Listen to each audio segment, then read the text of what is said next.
Hello everyone, কেমন আছো তোমরা সবাই? Welcome to my channel IG reaction. আমি রিয়াঙ্কা নিয়ে চলে এলাম আর একটি নতুন ভিডিও নিয়ে।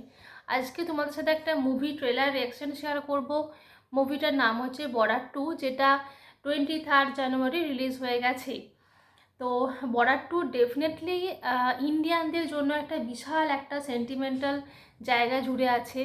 প্রথমত বলি, সানি দেওয়ালজির এই বয়সে এসেও যেটা করে দেখিয়েছেন তার জন্য একটা স্যালিউট।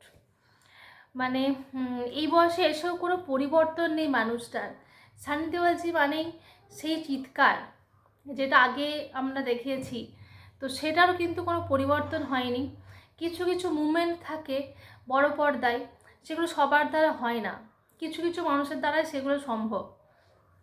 তো গল্পটা সম্পর্কে বলতে গেলে এটা হচ্ছে, এখানেও সেই 1971 যুদ্ধটাই দেখানো হয়েছে, ইন্ডিয়া ভার্সেস পাকিস্তানের যুদ্ধ। আর সব থেকে বড় কথা হলো যেটা হয়ে এসেছে, মানে সবসময়ের জন্য ম্যাক্সিমাম টাইম পাকিস্তান পেছন থেকে এসে ইন্ডিয়াকে অ্যাটাক করেছে।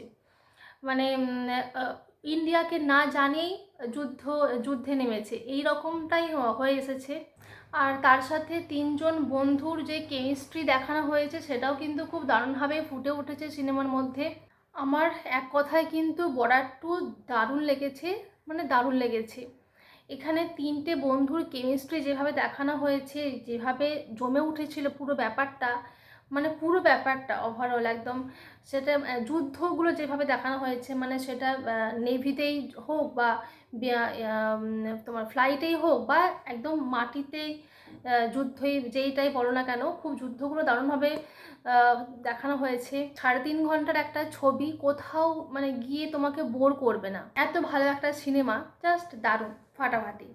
তো তোমরা যারা যারা বর্ডার 2 দেখেছো অবশ্যই কিন্তু কমেন্ট করে জানাবে, আর আমার রিয়াকশানটা কীরকম লাগলো সেটাও কিন্তু কমেন্ট করে জানাবে।